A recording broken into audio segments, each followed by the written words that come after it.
হরে কৃষ্ণ। জয় নিতাই, জয় গৌর। সকলে ভালো আছেন? অবশ্যই ভালো থাকবেন। সন্ধে 6:30 থেকে রাত্রি 8:30 পর্যন্ত আমার ফোন খোলা থাকে।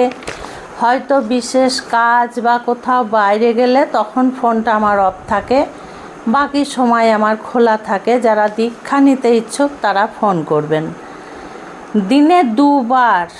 দিনে দুবার যদি প্রদীপ জ্বালানো যায়, সকাল এবং সন্ধে। যদি কোনো দিন কোনো অসুবিধা হয় সে কথা আলাদা, কিন্তু দিনে দুবার যদি প্রদীপ জ্বালানো যায়, সকালে যদি ভগবানের সামনে প্রদীপ জ্বালানো যায়, তুলসী মহারানীর কাছে প্রদীপ জ্বালানো যায়, তাহলে অর্থ এনে দেয়। আর সন্ধ্যার সময় প্রদীপ জ্বালালে আমাদের মনে ভক্তি জন্মায়, তাই দিনে দুবার প্রদীপ জ্বালানো খুব দরকার। হয়তো ঠাকুর ঘরে আপনাদের হলো না, হয়তো একটা ঘর ফ্যান চলছে, হলো না, কিন্তু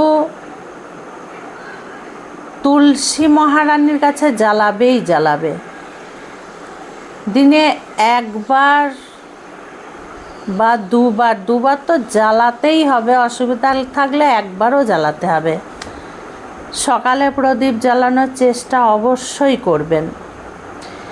জীবনে সবভাবে ভগবান আমার সংসার, জীবনে সব পাবে। ভগবানকে প্রার্থনা করবে প্রদীপ জ্বালিয়ে, যে গোবিন্দ, আমি বেশি কিছু চাই না, যাতে আমার পরিবারটা ঠিক থাকে, যাতে আমার দিন ঠিকভাবে চলে যায়। আপনি আমাকে সেই আশীর্বাদ করুন, বা তুমি আমাকে সেই আশীর্বাদ করো। আমার যেন সংসারে ভীষণ অভাব না আসে, আমি যেন অনাহারে না মরি। এইভাবে গোবিন্দকে জানাতেই পারেন। কেন জানাবো না? আমরা তো গোবিন্দর সন্তান, আমরা কেন সুখের দুঃখের কথা জানাবো না? একাদশীর দিন ঘরে সর্ষের তেলের প্রদীপ ভগবানকে জ্বালানোই যায়, কারণ ভগবানের তো একাদশী হয় না। এবার আঙুলে করে প্রদীপ জ্বালাবে, আঙুলটা মুছে নিলেই হয়ে যাবে। একাদশীর দিন প্রদীপ জ্বালানো, আরতি করা, কোনো পবিত্র নদী গঙ্গার ঘাটে স্নান করা, অশ্বত্থ গাছে বেল গাছে জল দেওয়া, প্রদীপ দেওয়া, এইগুলো কিন্তু করতে বলছে। কারণ একাদশী তো খুব পবিত্র দিন, ভালো কাজগুলো করতে বলছে। আচ্ছা, গিফট হিসাবে, মানে আমি যদি কাউকে গিফট দিই, তাহলে এখানে খুব ভালোভাবে মনে রাখবেন, ভগবানের ছবি বা ভগবান স্বয়ং, ভগবানের মূর্তি বা ডুবে যাওয়া জাহাজ বা নৌকা কখনো কাউকে গিফটে দেবে না। আজকাল একটা চলিত হয়েছে, জন্মদিনে, বিবাহতে, এই সমস্ত দিনে গোপালকে গিফটে দিচ্ছে। এই মহাপাপগুলো কিন্তু কেউ করবেন না, কারণ গোপালকে গিফটে দেওয়া যায় না। ভগবানকে কখনো দান দেওয়া যায় না, ভগবান দানের পাত্র নন। ভগবান কখনো দানের পাত্র নন, ভগবানকে দান করা যায় না। কাজেই দোকান থেকে গোপাল কিনে এনে যাকে তাকে গিফটে দেবেন না। আপনারা জানেন, এক ভক্তর বাড়িতে জন্মদিন উপলক্ষে গোপাল পড়েছিল, শালগ্রাম দিয়েছিল, সেই ব্যক্তি 7টা গোপাল এবং শালগ্রামকে মুড়ে আমার বাড়িতে পাঠিয়ে দিয়েছে। তাই বলছি, ভালো ব্যক্তি, ভক্ত মানুষ আগে জিজ্ঞেস করে তারপরে দেবে, তাও দিতে নেই। কেউ চাইলে তখন দেওয়া যায় যে তুমি পুজো করো, ওই গিফট হিসেবে নয়, দান হিসেবে নয়। কখনো কিন্তু এই ধরনের জিনিসগুলো গিফটে দেবে না। খাঁচায় বন্দি হয়ে আছে পাখির ছবি কাউকে গিফটে দেবে না বা বাড়িতে রাখবে না। ভাবছেন কি দেব? টাকা দিয়ে দেবেন, ভদ্রভাবে একটা খামের মধ্যে নাম লিখে আপনারা টাকা দিয়ে দেবেন যা পারবেন, কারণ টাকাটা সেই ব্যক্তির কাজে লেগে যাবে, তার মনে আনন্দ আসবে। একটা অনুষ্ঠান করলে তো পয়সার দরকার হয়, তাহলে আমরা যদি পয়সাটা দিই সবচেয়ে বেশি কাজে লাগবে তার। একটা প্যাকেটে ভরে ভদ্রভাবে তার হাতে দিয়ে দিন, এইগুলো না দিয়ে।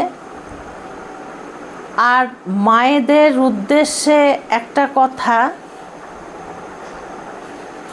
যখন কেউ গিফট দিতে আসবে, সে যাই দিক না কেন, তার ক্ষমতা অনুযায়ী সে দিয়েছে, সেই গিফট সুন্দরভাবে হাসি মুখে হাত বাড়িয়ে নেবে। সেটা বড় বা ছোট বা কিচ্ছু দেখবে না, সুন্দরভাবে হাত বাড়িয়ে নেবে, তাকে আপ্যায়ন করবে, তাকে সেবা করাবে, তাকে আনন্দ দেবে। সে যেন তোমাদের বাড়ি থেকে ভীষণ আনন্দ পেয়ে, শান্তি পেয়ে সে যেন যায়, একটুও যেন তার মনে দুঃখ না আসে, সে যেন লজ্জা না পায়। কারণ এটা হয়েছে, এই ঘটনা ঘটেছে, আমি শুনেছি, আমাকে জানিয়েছে। তো কোনো অনুষ্ঠান করলে কাউকে যদি কষ্ট দেন, তাহলে কিন্তু সেই অনুষ্ঠানটা মাটি হয়ে যাবে। আপনি খরচা করে অনুষ্ঠান করছেন, কাউরির থেকে নেবার আশা তো করবেন না। কেন করবেন? আমি যা পেরেছি অনুষ্ঠান করেছি, যার যা ইচ্ছে দেবে না দেবে, সে আমার বাড়িতে এসে খাওয়া দাওয়া করে আনন্দ করে সে যাবে। বিনিময়ে আমি কিছু নেব, হাঁ করে বসে থাকবো, কে কী দিচ্ছে আমি দেখব, এটা কখনো ঠিক নয়। এটা খুব জঘন্য কাজ, এটা নিচু মনের পরিচয়, এটা নিচু মনের পরিচয়। তবে এখন মানুষ অনেক বেটার জায়গায় গেছে। আগে আমরা ছোট ছিলাম, তখন গ্রাম্য বাংলায় বা সব জায়গাতেই তখন আমরা দেখেছি যে ওই নতুন বউকে বসাতো তক্তার উপরে বা চেয়ারে বসাতো, তারপর পাশে কেউ একটা খাতা পেন নিয়ে বসে থাকতো, কে কত কি দিচ্ছে লিখতো। সে যে কী জঘন্য খারাপ কাজ ছিল তখন, সেই সময় ছিল, সেটা লিখেছে, কিন্তু এখন কেউ লেখে না। আবার আমি মায়েদের উদ্দেশ্যেও একটা কথা বলছি, সে কত সুন্দরভাবে আয়োজন করেছে, খাওয়া দাওয়ার ব্যবস্থা করেছে।